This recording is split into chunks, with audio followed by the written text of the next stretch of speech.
So our only function really in the thinking of the Dark Enlightenment is because everything can be automated. So all farming processes, for example, can be automated. You can print apples. You don't have to grow them.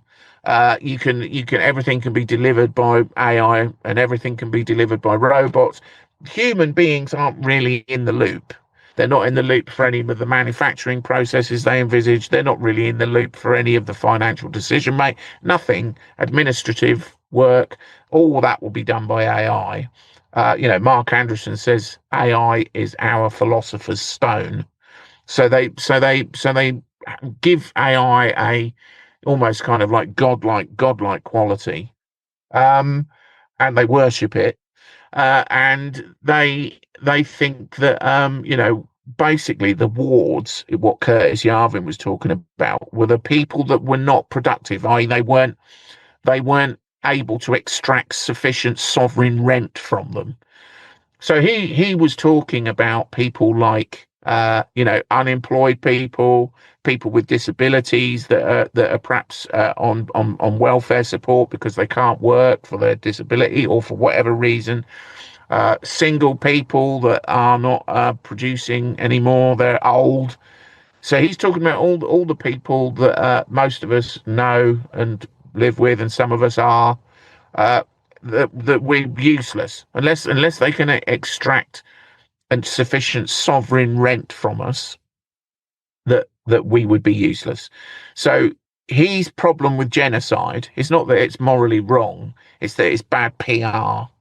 He sort of jokingly said, this is this American counterpart to the guy that we were talking about earlier, Nick Land, Curtis Yarvin, who is very close to Peter Thiel.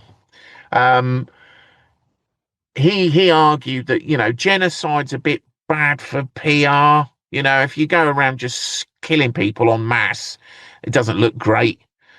So better to wall them up like bee larvae inside a virtual cell, and isolate them, which would drive them insane were it not for the fact that they're in a fully immersed virtual reality system. So basically, if you think about the Matrix, that dystopian sci-fi moment where the main character Neelix wakes up in the kind of pod and realizes that his whole life has been a virtual reality. These guys think that's possible, and are trying to set about making that happen. And they mean it metaphorically. I mean, one of the things that you quickly realize when you read a lot of their stuff is they use metaphors a lot.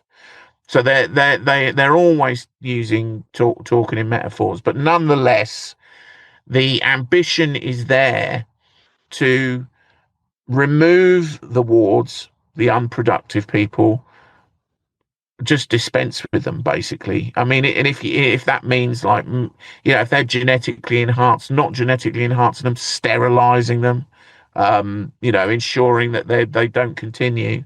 But I think the important thing is that what they believe is that the solution to humanity's problems, and all of them believe this, it's not just the kind of the more kind of extreme musings of the philosophical wing. All of them have argued this at various points, that the solutions to humanity's problems is really just to end humanity, just to end it, just turn it into something else. That's always what it comes back to, that they just want to get rid of us, but they also want to be kind of the supreme rulers of what's left.